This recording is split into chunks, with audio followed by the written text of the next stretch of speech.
Hola, nuevamente bienvenidos al curso Fundamentos de Programación. En esta oportunidad vamos con la segunda parte de Introducción a la Programación. Para esto tenemos el siguiente contenido, que es la segunda parte de la introducción a la programación como tal. De la parte de algoritmos vamos a ver lo que son las variables, lo que son los tipos de datos, vamos a ver condicionales, bucles, veremos también contadores y acumuladores. Bueno, importante resaltar que esta parte es lo básico ya para entrar a programar como tal, donde vamos a ver algoritmos y es importante que dominemos todos estos temas ya que esta es la base de todos los lenguajes de programación, esto es lo que vamos a estar usando de aquí en adelante y si dominamos esto se nos va a hacer fácil comprender cualquier lenguaje de programación que se nos presente. Entonces, en principio estaremos trabajando full con pseudocódigo, desarrollando algoritmos tanto básicos como avanzados y estaremos usando la herramienta PSeInt que bueno, ya lo veremos ya lo veremos en detalle para crear problemas básicos y bueno, estaremos full con todos estos temas para que ustedes lo puedan dominar y luego de esto sí pasamos a un lenguaje de programación como tal. Entonces, como ya habíamos visto que un algoritmo es un conjunto de pasos definidos que me permiten resolver un problema. Para ello contamos con lo que son las variables, los tipos de datos, condicionales, bucles, contadores y acumuladores. Todo esto para desarrollar nuestros algoritmos y podamos dar con la solución a cualquier problema. Entonces, empezamos con lo que son las variables. Como lo indica su definición, una variable es un espacio en memoria que se identifica con un nombre para almacenar un valor. Esta variable se utiliza dentro de un programa para cambiar el mismo valor o para realizar alguna operación con ella. Aquí tengo un ejemplo de lo que es ya un pequeño algoritmo que me permite leer el nombre y la edad y escribir en pantalla con un mensaje. Tu nombre es y tienes la edad de tanto. Aquí, como ven, estamos declarando, como lo indica el pseudocódigo, estamos declarando un nombre y una edad. Esa es la variable, ese es el nombre de variable que le estamos asignando a estos dos valores. Ese nombre y edad luego lo leemos. Cuando colocamos la instrucción de leer, estamos leyendo el nombre y leyendo la edad de entradas del usuario. Esto lo veremos más adelante cuando estemos ejecutando ya nuestro primer programa. Lo que quiero que entiendan acá es que estamos definiendo una variable que es en este caso el nombre y la edad. La estamos identificando con ese nombre. Luego van a ver que todos los tipos de nombre que se le puede dar a una variable, pero en este caso específicamente le estamos dando una identificación que concuerde con lo que vamos a usar, en este caso nombre y edad. Lo leemos esa variable, ese valor lo asignamos a esta variable y luego hacemos uso de ella. Por eso es que lo dice aquí, esta variable luego es utilizada dentro de un programa tanto para cambiar su valor o para realizar alguna operación. En este caso estamos haciendo una operación. ¿Cuál es esa operación? Imprimiendo un mensaje que use esa variable, tanto nombre como edad. Esta es la definición básica y de la mejor manera para que lo entiendan de forma fácil lo que es una variable. Claro, todo esto cuando empecemos a practicar ya les será más fácil el dominio de lo que es una variable. Pero sí que es importante que lo tengan en cuenta, que es un espacio de memoria que se identifica con un nombre y almacena un valor. Luego, continuando con esa variable, nosotros necesitamos para manejar esas variables unos tipos de datos. Esos tipos de datos es el tipo de esa variable, es el tipo de datos que se le va a dar a esa variable. Estos tipos de datos, los más comunes, hay muchísimos tipos de datos que luego veremos en detalle cuando avancemos en el curso. Pero los más básicos o a modo general tenemos los enteros, que son números sin decimales. Eso es que le voy a asignar un, un número a una variable, y ese número o esa variable va a ser de tipo entero. También puedo usar los tipos reales. Ese tipo de datos reales son números con decimales que le puedo asignar a una variable como tal, para que esa variable pueda manejar esos valores. Y cadenas, siempre cuando escuchan lo que es una cadena, es un tipo de dato carácter. Aquí en inglés se dice string, al igual que reales se usa el float en inglés. Entonces, cadena es un tipo de texto. Cualquier secuencia de caracteres se le llama tipo cadenas. O en algunos lenguajes de programación se le dice string. Es un texto o secuencia de caracteres. Como ejemplo, pues tenemos acá que está almacenando hola.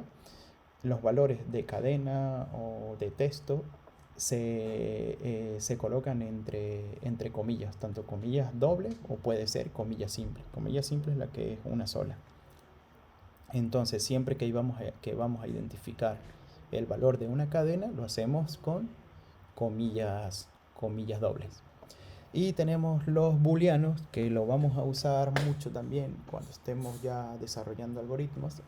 Son aquellos que reciben valores lógicos. Esos valores lógicos es simplemente los que reciben tanto verdadero o falso. Solamente estos dos valores se pueden usar en los booleanos, porque son valores lógicos. Es como de sí o no, simplemente. No hay otro valor para ese tipo de datos. Aquí tenemos un ejemplo de un algoritmo en el cual hace el uso de los tipos de datos, donde estoy declarando un nombre de tipo cadena, estoy declarando una edad de tipo entero, porque para las edades voy a usar simplemente valores enteros. Un valor de altura, que es como real, porque yo puedo indicar la altura 1,7, 1,75, 1,50, los que son más bajitos, de esa forma. Y estoy declarando una variable estudiante como booleano. Esto simplemente me va a almacenar el valor de verdadero o falso, de sí o no, más nada.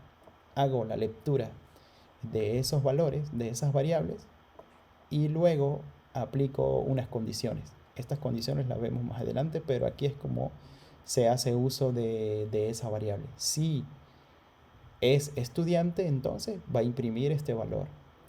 Si no, quiere decir el caso contrario, que no es estudiante, va a imprimir este valor. Hola, no eres estudiante. Y así es como se manejan los tipos de datos en los programas, en los diferentes programas.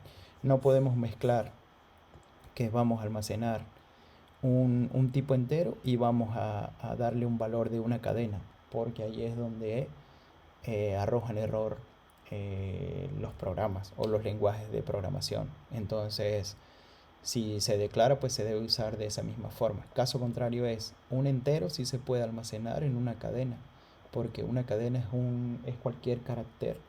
Yo puedo aquí, entre comillas, eso sí, tiene que ser entre comillas. Entre comillas yo puedo colocar aquí, en vez de hola, puedo poner 25. ¿Por qué? Porque yo lo estoy manejando como un tipo texto, un tipo cadena. Pero puedo hacer uso de los números en cadena, pero no caso contrario. Al igual que no puedo usar una cadena en el tipo real, o un entero en el tipo real, ¿verdad? Porque son, bueno, enteros sí, porque es igual de número. Pues yo puedo almacenar 15 en un valor real porque no importa que no tenga el decimal.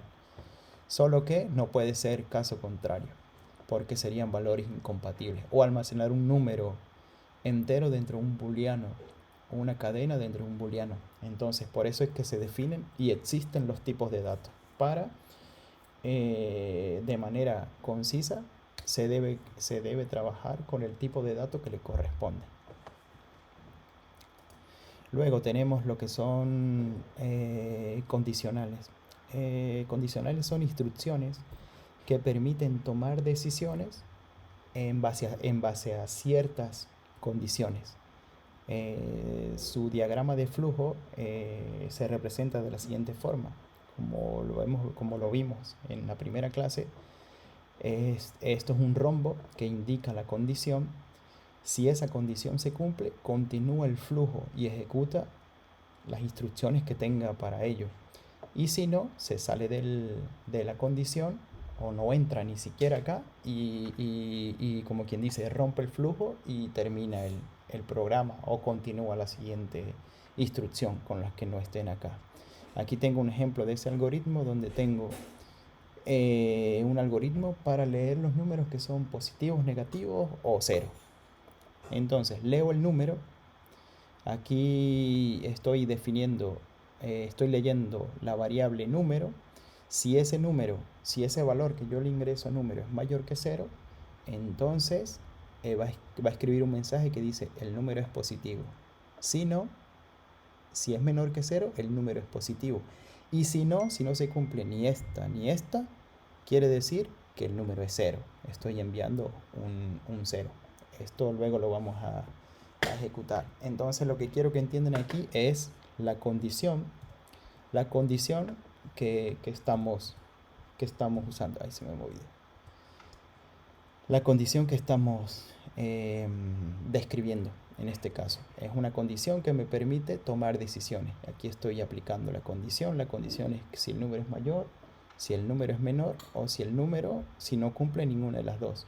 Entonces toma 3 flujos. Como lo ven acá, esto es un flujo que sería este aquí. Si se cumple, imprimo este. Si no se cumple, salgo por aquí y aquí tendría el otro mensaje.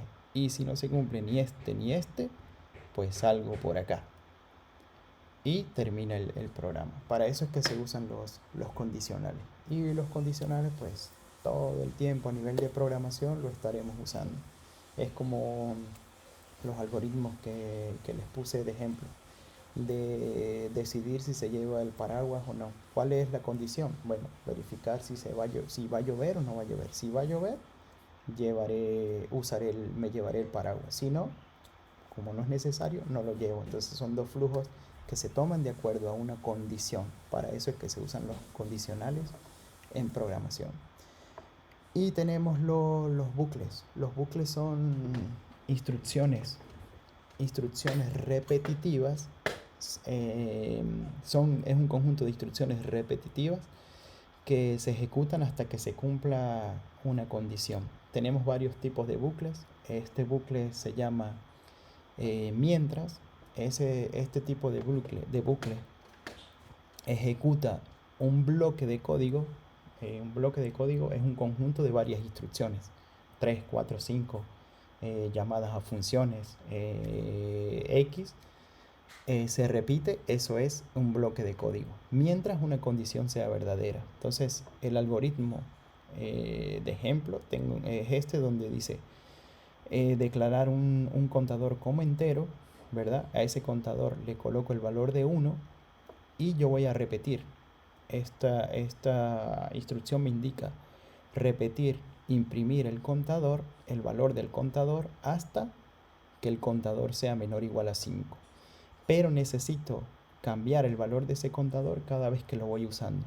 Entonces aquí yo voy repitiendo mientras el contador sea menor o igual que 5. En el caso de que el contador pasa la primera vez, yo voy a repetir, yo ejecuto la instrucción, le sumo al valor de contador 1, ¿verdad? Luego, cuando llego acá, la segunda vez el contador ya no va a ser 1, sino 2. O sea, seguimos en esta instrucción que es el repita. Cuando llega a 2, me dice 2, evalúa la condición. 2 es menor o igual que 5. Sí, continúo, tal. Luego ahora será 3. 3 es menor que 5. Sí, continúo. 4 es menor que 5. Sí. Luego cuando llega a 5, le sumo 1. Ahora esto va a valer 6. Cuando llego acá, me va a decir 6 es menor o igual a 5. No. Por lo tanto, ya no entra más. Y esto pasa directamente al fin. Y termina el algoritmo. Porque la condición me ha hecho terminar. Por eso se dice repita mientras el contador o mientras se cumpla X condición. Eso lo vamos a ver con los diferentes ejemplos. Y se representa de esta forma. Aquí tengo la condición, si no se cumple yo no ejecuto nada, me voy directamente al fin o a las siguientes instrucciones. Pero si se cumple, como pasa acá, si el contador 1 es menor o igual que 5, se cumple, por lo tanto ejecuto las sentencias. Sentencia 1, 2, 3, que son imprimir y asignar. Imprimir y asignar. Y paso al siguiente. Evalúo de nuevo. ¿Contador es menor? Sí, tal. Hasta que no se cumpla y esto termina. Pero se han ejecutado las instrucciones que estaban dentro del repita. Esto es como funciona el repita mientras. Ahora vamos con el repita para. El repita para es una instrucción que se sabe cuántas veces. Es un repita de la misma forma que el mientras, solo que este ya se sabe cuántas veces se va a ejecutar el código. El pseudocódigo para el repita para es repetir para i igual a 1 hasta que sea 5. Hacer y las diferentes instrucciones. Aquí no se utiliza un contador porque la misma instrucción ya me lleva ese control automático de las veces que yo voy imprimiendo aquí. Esto lo hace automático. Entonces lo que hace es ir imprimiendo, imprimir. ¿Cuántas veces? 5 veces, porque ya fijamente le estoy diciendo repita desde 1 hasta 5. Y esa es ya conoce cuántas veces se va a repetir, y es la diferencia con el repita mientras. El repita mientras tengo que usar una condición que me permita continuar repitiendo, más el para, ya se sabe cuántas veces se va a repetir. Y esta es la representación en pseudocódigo. La inicialización, que sería este i igual a 1, la condición, que sea hasta 5, y voy repitiendo, tal, hasta 5. ¿Ya viene la sexta? No, pues ya no continúo aquí, salgo del repita para. Bueno, este se usa muchísimo, ya que primero pues ya se sabe cuántas veces se va a ejecutar, y es tan fácil como repetir desde 1 hasta 1000, hasta 5, hasta 20, 100, las veces que se indique que se va a repetir. Y el anterior pues sí tenemos que llevar el control con una condición e ir manejando con un contador las veces que vamos repitiendo. Esa es la diferencia entre el para. Tenemos mientras y para. Y ahora vamos con el otro que se llama hacer. Este tipo de bucle, la diferencia con los demás es que siempre se ejecuta al menos una instrucción para luego evaluar la condición y seguir repitiendo. Aquí hay un ejemplo del algoritmo donde inicializo un i a 0 y voy haciendo. Si yo hago imprimir, esto va imprimiendo hasta que i sea menor que 5, ¿verdad? Pero ¿qué pasa? Si yo coloco aquí i igual a 6, él me va a entrar la primera vez, me imprime 6 y me va a evaluar. Como 6 es menor que 5, él no me va a hacer ninguna más repetición, porque ya no cumple con la condición, pero se ha ejecutado al menos una sola vez. Entonces, si ven la diferencia de los tres diagramas de flujo, en este pueden ver cómo se ejecuta primero la instrucción y luego se evalúa una condición. Si se cumple con esa condición, continúa otra vez con la instrucción. Si no se cumple, pues se sale, pero ya se ha ejecutado una sola vez. Entonces la diferencia con el hacer, esto se llama, estructura de repetición se llama hacer mientras, que lo vamos a ver también en el lenguaje de programación. Y en cualquier momento se les va a presentar un caso donde se haga uso de este algoritmo, donde al menos se necesite repetir una vez. Pero bueno, esto lo vamos a ver, todos lo vamos a ver en ejemplos con Psein. Luego tenemos lo que son los contadores y acumuladores. Un contador es una variable que se utiliza para llevar la cuenta de las veces que ocurre cierto evento durante la ejecución de un programa.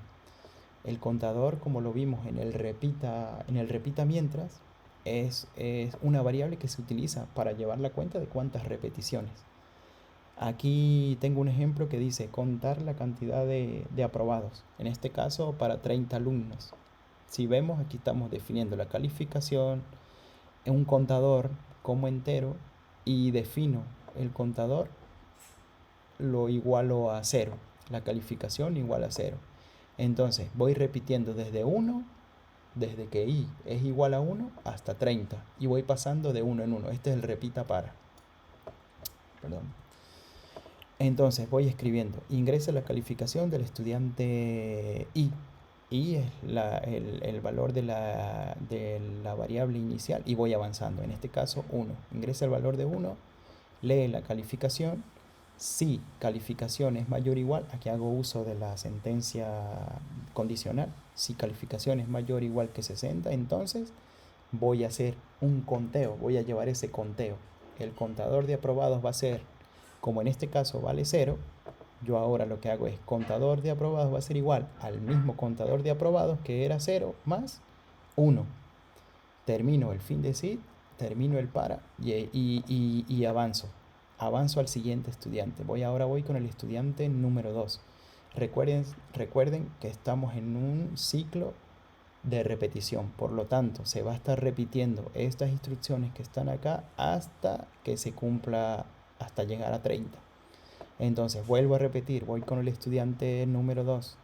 Leo, el estudiante es menor que 50. Si es menor que 60, ponle, el valor es 50. Como es menor que 60, entonces no pasa por aquí. Quiere decir que no entra a esta condición, por lo tanto continúa. Voy al tercero. El tercero, 80. 80 es mayor que 60, sí. Por lo tanto, vuelvo a contar. Ahora el contador que valía 1, ahora va a ser contador 1 más otro que le estoy agregando. Entonces lo que voy haciendo es contando, contando, contando. Y se va contando de 1 en 1. Esta es la forma.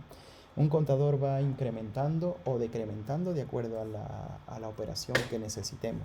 En este caso vamos incrementando, pero puede darse el caso que se me viene rápidamente a la mente, es un ejemplo de uso de cupones. Cuando a ti te dan una promoción, un cupón de 10 usos. Ese cupón puedes entrar al cine, puedes ir al parque, puedes ir a la discoteca, puedes ir a tal parte, pero solamente tiene 10 usos. ¿Qué pasa? Tú vas a tener allí tú necesitas un contador que decremente el valor. ¿Por qué? Porque cuando tú vas la primera vez, tienes 10, un valor de 10. Tú vas al cine, tal, te va a hacer decremento. Ahora tienes un contador de 9. Tú vas al parque, ahora vas a tener un contador de 8. Tú vas al acuario, un contador de 7. Entonces tu contador va en decremento. Por eso es que tanto incrementa como decrementa de acuerdo a la operación que le demos. Pero mayormente para eso es que se usa el contador. Como en este caso estoy contando la cantidad de aprobados. Luego tenemos lo que son los acumuladores. Un acumulador es una variable que se utiliza para acumular el resultado de una operación en un proceso repetitivo. Aquí como ejemplo tengo diseñar un algoritmo para mostrar la sumatoria. Ya es diferente. ¿Ve? Un conteo a una sumatoria. Para llevar la sumatoria de los primeros números enteros positivos.